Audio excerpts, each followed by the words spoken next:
Em março de 1978, Penalva, no estado do Maranhão, foi palco de um intrigante caso de abdução, pouco depois da extraordinária onda ufológica conhecida como chupa-chupa. Era sexta-feira santa e logo depois do meio-dia, o protagonista do caso, Luiz Carlos Serra, na época com 16 anos, encontrava-se a oeste da cidade, em uma área de mato denso, pegando goiabas. Em dado momento, ele ouviu um barulho muito forte que o assustou. E o que aconteceu depois, você vai saber agora aqui no Placebo. Eu sou Sidney Góes. Vem comigo que no caminho eu te explico.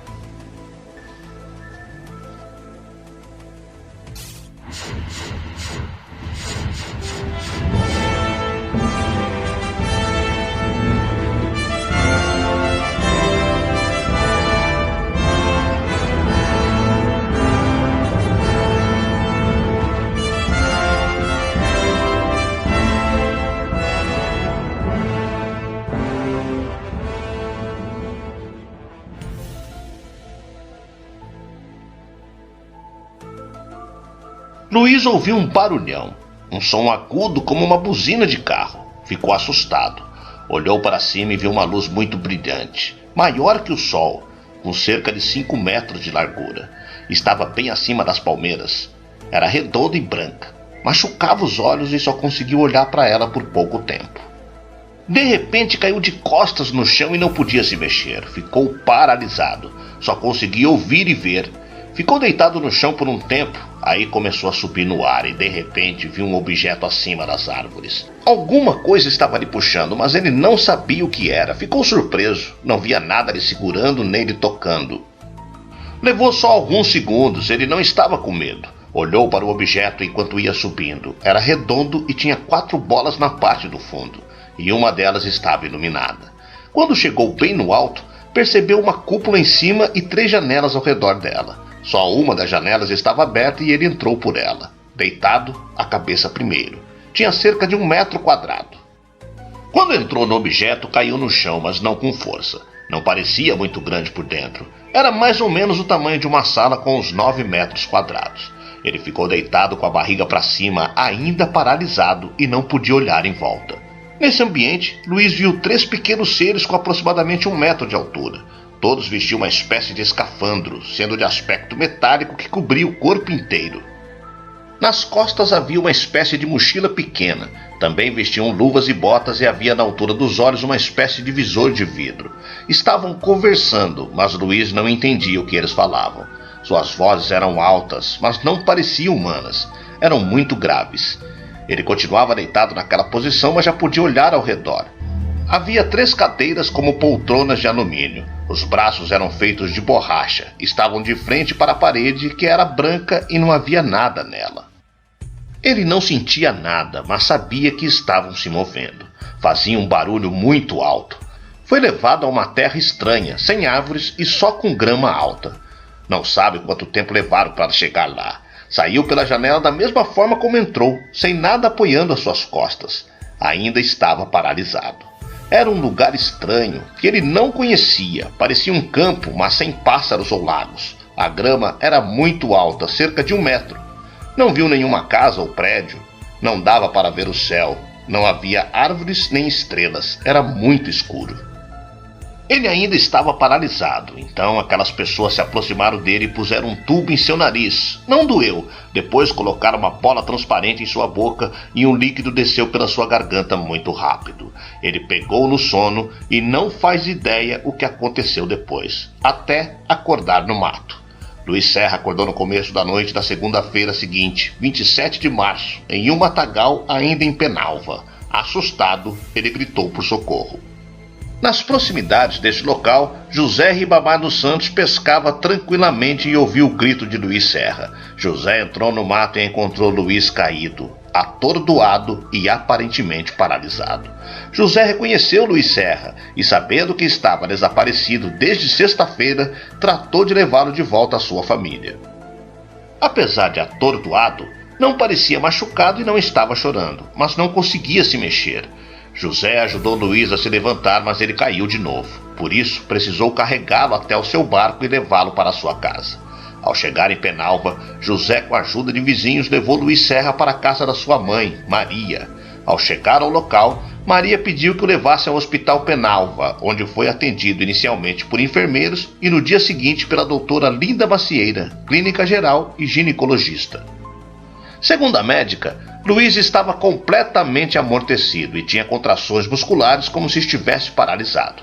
Quando a viu pela primeira vez, achou que o menino havia fumado maconha ou tomado alguma outra droga, mas logo descobriram que não era esse o caso. Faltavam 4 dentes e perceberam que eles tinham sido arrancados. Vários outros estavam quebrados. Só um dos dentes fora completamente extraído, e os outros 3 ainda tinham as raízes. Os 4 sangravam. Disseram a ela que o menino tinha cabelo comprido antes, mas ele estava completamente careca. Quando ela o examinou, descobriu que os cabelos tinham sido queimados. O couro cabeludo estava intacto, mas a parte de cima das 2 orelhas estavam levemente chamuscadas, como marcas de sol, e cheirava queimado também. Linda percebeu que Luiz estava com um corpo quase rígido. Ela não conseguiu mover os braços e as pernas do jovem e em seguida resolveu fazer testes de sensibilidade. Espetou-o com um alfinete para testar a sensibilidade, mas ele não tinha reação alguma como dor em nenhuma parte do corpo. Examinou todo o corpo e não viu marcas. Estava tudo normal. Não havia nenhuma cicatriz. O único problema era com os dentes. O garoto respirava normalmente e não exalava hálito incomum, nem tinha cheiro estranho no corpo. A doutora não conseguiu chegar a nenhuma conclusão sobre o que causou aquela condição. Não tinha a menor ideia do que aconteceu com ele.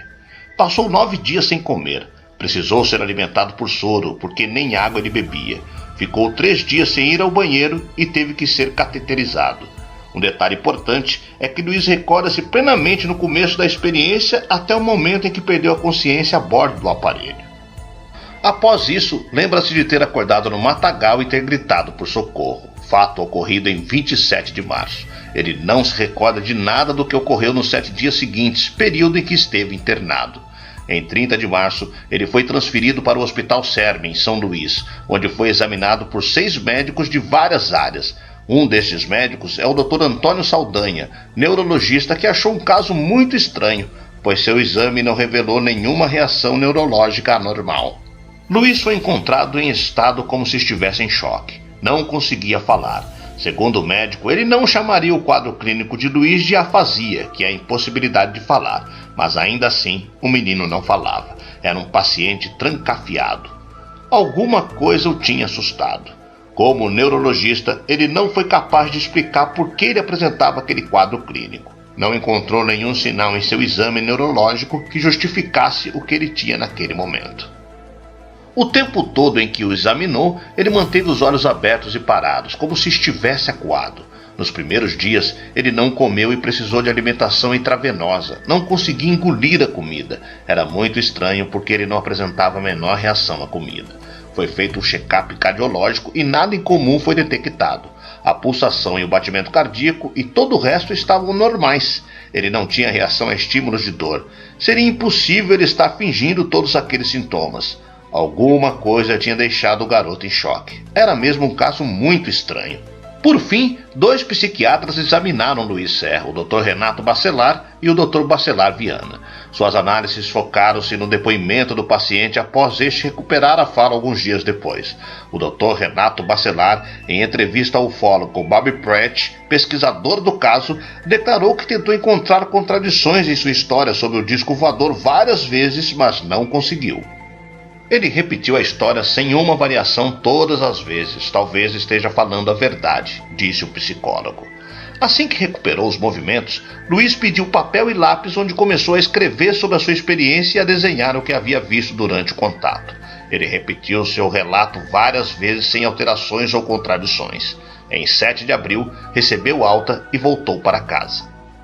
O ufólogo Bob Pratt entrevistou várias pessoas na cidade que confirmaram os fatos ocorridos na ocasião.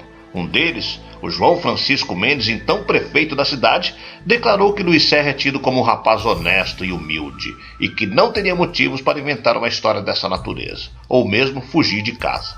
Ele ainda acrescentou que na ocasião do desaparecimento, várias pessoas na cidade observaram um objeto luminoso sobrevoando a região.